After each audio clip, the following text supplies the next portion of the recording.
All right, folks, welcome to today's video. Today we're going to try to do a pretty quick, straightforward installation of the extended charging handle for the Ruger 1022. This is the Precision Print Labs model specifically.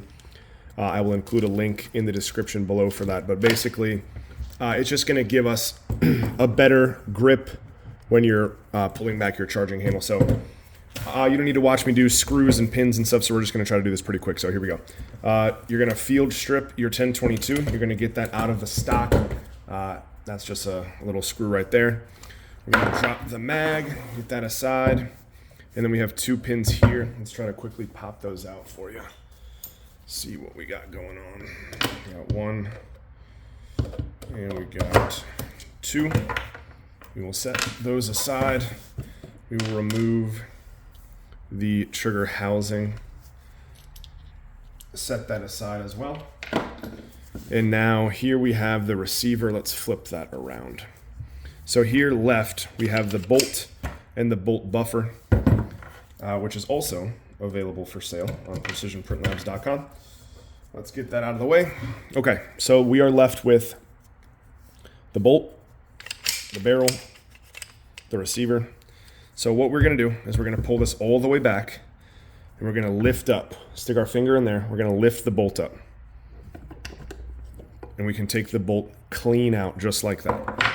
We can now release the charging handle.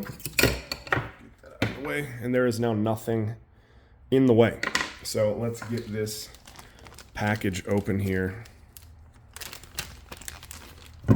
Much better size. Much better size. Look at that.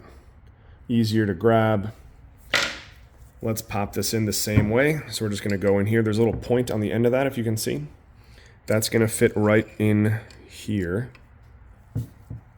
And now we're going to pull this back, and we're going to put our bolt in just like how we removed it.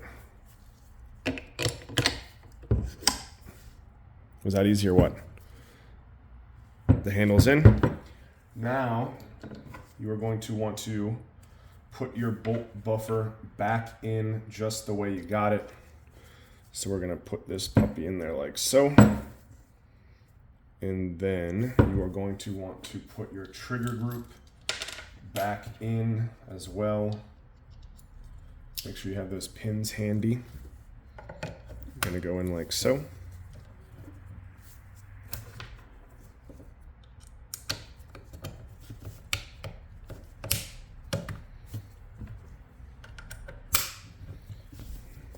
Easy enough, just like that.